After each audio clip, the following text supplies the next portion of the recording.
Just one request to all of you. Please don't switch off your cell phones, but put them in vibration and yourself in silence mode. Thank you.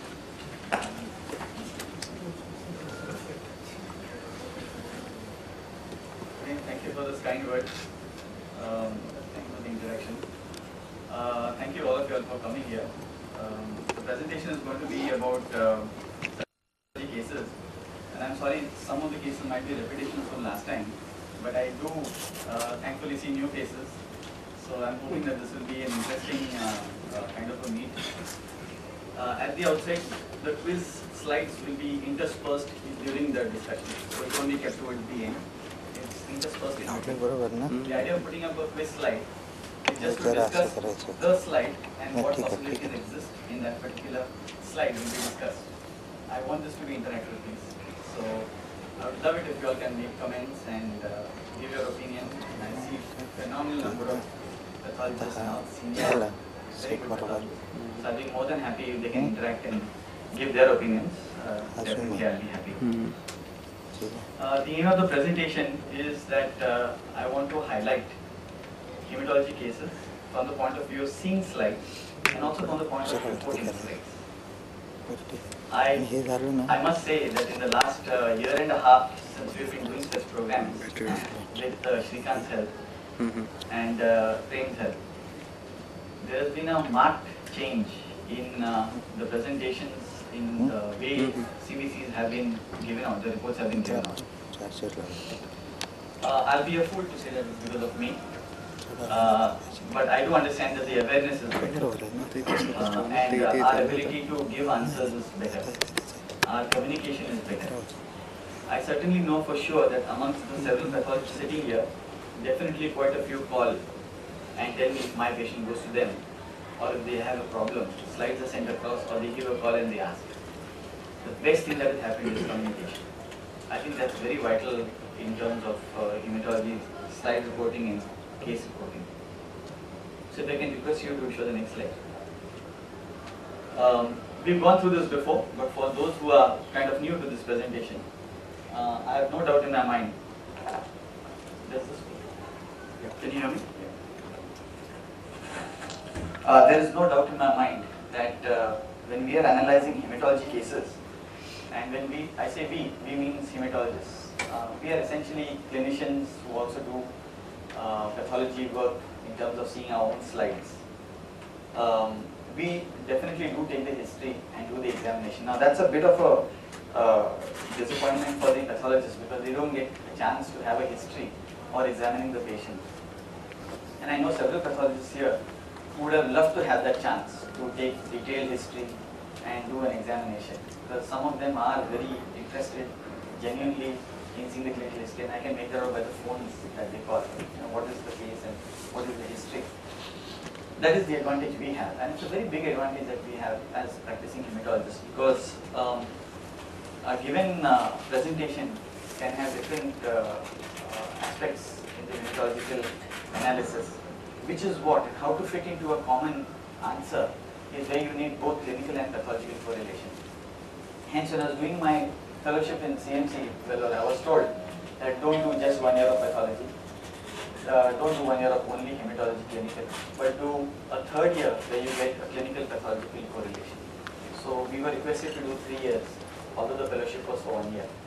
And we did 3 years because we also realized that in the third year, we could see our patients and go down to the lab, see our slides and come to a conclusion. So that was the best thing that can happen, a clinical fact correlation. This slide is just to impress upon you that it is very necessary to have a clinical fact correlation when we are dealing with patients of hematology. Imagine a patient comes to you with bleeding from the gums. The possibilities are endless. The answer is going to only come from the blood test. By seeing a patient's bleeding, I cannot think of a particular answer or diagnosis. It's going to come from the pathology lab. I'm dependent upon it. However, if a young child comes with hemarthrosis, I don't need that many lab tests to come to an answer that this could be a hemophilia, especially if it's a male child. I just need to know now which investigations to ask so that I can clinch the diagnosis. Hence, that clinical path correlation is very important. Our starting point for any pathology, and especially hematologist, is the CBC. complete that count. And now we have already reached the stage where we've gone automated. I think most of us are doing automated work, and we've got a wonderful instrument. The Colter principle was one of the best principles known. Everyone has used that to modify to some extent to give different machines and give a different kind of representation. Otherwise, Colter is a very extremely well-known principle. But it's not only the CBC or that count which is important. It is also the smear that is made along with it that gives a lot of benefit to us. It's also the it's also the smear. Please remember, a machine is a machine, however good it is, and I'm sure Srikanth will tell you it's a brilliant machine, and I agree with that. But at the end of the day, you need a pair of trained eyes behind that microscope, because the machine will only give you an opinion as to what has been fed into it. It doesn't have the brains to further decide what type it is. That's your eyes and your training which will make the difference. So again, I can't overemphasize the importance of having a peripheral smear along with the CBC. Frequently asked question, should we buy a 3-part, should we buy a 5-part? There's no specific answer. The answer is dependent upon your workload. If you have a workload which is huge and which goes on to something like 30, 50 samples, 60 samples in a day, obviously a 5-part is going to be better. Why would I say that? I would say that because when you get a 5-part, you get flags along with your printout, you get scattergrams. So as a pathologist sitting in your cabin, you can always select out all those abnormal CBC printouts, keep them aside and say, I'm going to spend time on that. And the other ones which you don't think are very significant or near normal, you could give it to your chief technician to take care of it. And the other ones could be given to your trainee juniors who will keep seeing normal slides and get used to seeing what's normal. This is what we would do when I was in Sydney as a registrar in pathology. You actually run the show. For that period of time when you're the pathologist in the pathology registrar, all the printouts are given to you and you have to sift through them, decide which ones need importance and which not. The ones which are normal, you allow them to be what is called as authenticated with an HIS computer system. So it goes onto the computer straight away. You have no needs to check it if the numbers are normal. And there are rules put into the computer. If your patient is falling in a certain deviation based on previous CBCs, also they are authenticated and sent without examination. Because the workload is so high, you don't want to see so many slides. Also, you don't want your eyes to get tired seeing normal slides. You want your eyes to get tired by seeing abnormal slides so you can spend time on them. So also your chief technician, you want that person to see slides which are difficult, not normal, at the same time something that will help that person to get even better in terms of analysis. And whatever slides I would see then as a registrar, I would then pass on to my chief technician and say, look, these are the abnormal findings, you also take a look. This is the part of the training process which you are supposed to do. Hence this 5-part which comes out, gives of flags, tells us what are the possibilities. It helps us to analyze which slides to see first and which not. Hence I can't overemphasize the importance of a 5-part definition. However, if your workload does not justify the expenditure, not only of buying or the use of the rental reagents that you're going to buy, then you are not justified enough to buy a 5-part. Then you can get away with a 3-part.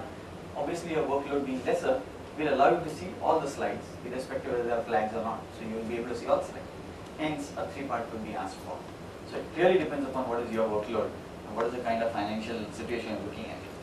But a CBC automated and a peripheral smear is extremely important. Half your battle is won there, because that's your thinking point. Next, based on this, we may or may not ask for a bone marrow, depending upon what is there. And I'll tell you the indications for doing a bone marrow. We will need special stains in order to confirm a suspicion that we have. Because sometimes you will know, and pathologists are here, sometimes you're squirming in your chair because you don't know what to call this as. You know it's not normal, you know it's abnormal, but you don't want to put it in a name. You're squirming in your seat, so that's an indication that you might need something more to be done in order to get a diagnosis. Special stains may be required. Please remember, in hematology, we need other things, serology and biochemistry, to help not probably diagnose, sometimes to diagnose, and I'll show you when we need biochemistry to diagnose. More importantly, even for prognostication and for further therapy, these two will be needed. But for diagnosis, mainly hematology problems, this is where we stand. We should be able to get it. There are some special investigations also that we need. Some of them are immunophenotyping, immunohistochemistry. This is done on a block lymph node or a tissue or a bone marrow, while immunophenotyping is done on liquid sample, such as peripheral blood, bone marrow or on teasing lymphoid tissue in order to do immunophenotyping. Fluorescent in situ hybridization, I'll show you its value, and cytogenetics and cytochemistry also I'll show its value. Today we are living in a world of MICC, morphology, immunophenotyping, cytogenetics and cytochemistry. We are living in a world of MICC where we want to give all the four in order to come to a diagnosis. This is called evidence-based medicine. We have to have foolproof evidence in order to say that a particular condition exists. Why? Because we know that many of our reports are being fact-checked there and elsewhere, including out of the country. And therefore we want to look like people who are doing as best as possible, given their structure, to arrive at a diagnosis in a foolproof manner. Next slide. No need to emphasize this, we know it, but still, quality control of course is most important.